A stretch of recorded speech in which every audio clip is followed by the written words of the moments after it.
Good morning, and we are into the first day of May. It is hard for me to believe that it is now May 1st, and 4 months of the year 2026 are gone. And we're just a few months away from our 27th USA Memory Championship and the qualifying events that we'll be doing online.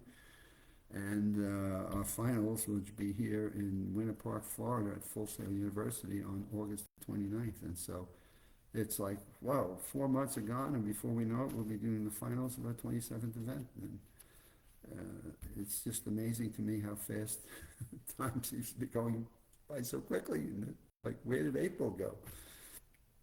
But here we are, May 1st, and ready to talk to you about an article that I was reading in the May issue of UCLA Healthy Years. And I found this really interesting and kind of like a duh, like there's a new study that adds to the growing body of evidence that the mind and body are connected. So I first read that and I say, yeah, okay, our brain is connected to our body. Yeah, I look at it as a very holistic system and say, a healthy brain is a healthy body, and a healthy body is a healthy brain. And so I learned that years ago from Tony Buzan, who I think was years ahead of himself. And so here I read in this issue of UCLA a byline that says a new study thinks and adds that the evidence is the mind and body are connected, until you start to read it. And then as you read the article, it begins to make a little bit more sense. But emotional awareness helps you to ease your pain is the headline. So it's really fascinating to me to grab that and think about, well, our brain and our thoughts and how we process our rational thoughts and our emotional thoughts and react to those are so important to the physicality of our bodies.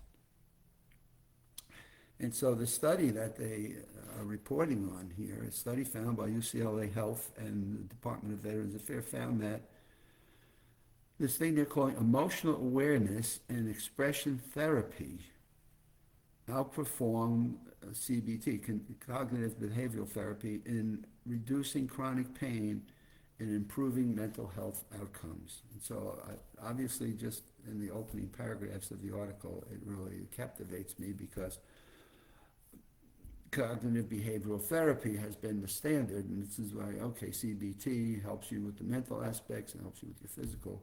But now this study that they did here at the UCLA Health and Department of Veterans Affairs come up with this, wow, if we can look at emotional awareness and expression therapy, we can really help people with chronic pain. So you say, wow, okay, let's stop and think about that. What is this all about? And it said, one of their insights that I found really interesting was that 93% of people, now I almost don't want to know this, but it's interesting in how they reflect on it, but 93% of 70-year-olds without chronic back pain have disc disease, and 77% have a disc problem. But the presence of trauma, stress, depression, anxiety, and brain changes are much more closely related to the severity of the pain versus the physicality of it. And so it got into a very strong argument or point that they make in the article that our emotional processing and how we are responding mentally has a whole lot to do with how we feel or how we are responding to pain in our bodies physically. And I always remember going to Dr. John Sano back at NYU, at the Rusk Institute, a good number of years ago, where he was talking about the importance of when we feel anger and we hold on to this rage in our bodies or our brains, and we hold on to these things, how it creates pain in our muscle groups. And so that was got to be 15 years ago, and Dr. Sono was way ahead of it. And here we come with this expression therapy that was developed for chronic pain, and it extends beyond the medical settings. And so you go back and, oh, let me take an x-ray, this hurts, or let me take an MRI, my back hurts. And you go through this, and it says, improving your emotional awareness is helping people to better communicate. more openly. So let me focus on my emotions and what I'm holding on to emotionally. And then let me see if I can help learn something about my emotional response to events and things and how it impacts how I communicate, how I handle different conflicts, how it adds to the stress, the physical tightening of my muscle groups in my body. And so if we can start to identify, I found this fascinating, what they suggest here is that identifying the emotional triggers and understanding what pulls us into this, as Dr. Sarno would say, this rage. What are the triggers of the things that we're seeing or people we're talking to and how we're communicating and how we immediately tense up into conflict, and identify those and then express our emotions through a different dialogue and process what we're making these things mean can make a whole world of difference. And so how do we create a wellness program for people that doesn't require them, let me go run and take an MRI, or let me take an X-ray, or let me take pain medications, but let me formalize the emotional awareness of what's physically going on in my body and make this connection of the mind and the body. And so when you go back and re-look at there, a study reveals evidence that the mind and the body are connected. It has an interesting hypothesis that's backed up by this. Like, well, let's look at how we're feeling and what our emotions are at a given point in time. What's causing those feelings? What are we reacting to and making it mean? And how can we then address that and put proper context on it? And I always remember reading a book by Dr. Tibbetts at Advent Health, Forgive to Live.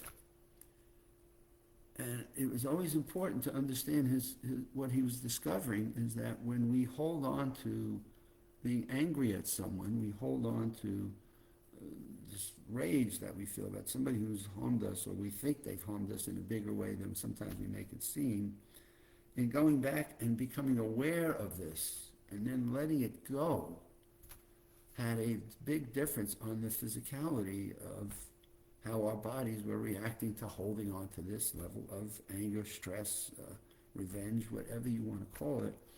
And so after reading his book, I came to realize that, my goodness, if I were holding on to people or things that impacted me, that caused me stress, my goodness, I wanted to let that go. I didn't want to hang on to it. And my goodness, it made a whole world of difference. So the first thing you want to do is identify what those emotional triggers are. What are the emotions that I'm feeling as I'm reflecting on a person or an event or something that's happening at work or something in the family, or what are those triggers that I'm hanging on to? And how do I bring myself down to a more sympathetic or a more compassionate level and guide myself through a dialogue that leads to wellness? It leads me to just coming down, and I say leads to wellness. It takes me to a different pathway of what I use, the expression, what are you making that mean? In a sense of, are you making it be bigger than life and death? Are you putting additional context to it that isn't necessarily so? And so it got me thinking about a meeting that I was a part of this past week, and watching a person just react to a dialogue and a communication within the meeting with just a rage and just raising his voice, and his body language was just threatening. And I would have liked to have talked to the person afterwards and say, what are you making some of these things mean in terms of your personal survival and your personal well-being? Because your physical reaction and your anger that you were expressing within the meeting just didn't seem to fit. And so this article just reading this yesterday, it kind of brought to point this emotional awareness that we sometimes lose focus on. This is why I always think about somebody who's in a bump in a car accident and he's out and shoots the other person. Now they're going to spend their life in jail because they reacted so emotionally and never stopped to think, gee, am I overreacting to this thing? Now I'm going to spend my life in jail for a crime I committed. And I say, was it worth it because you got a bump on your car?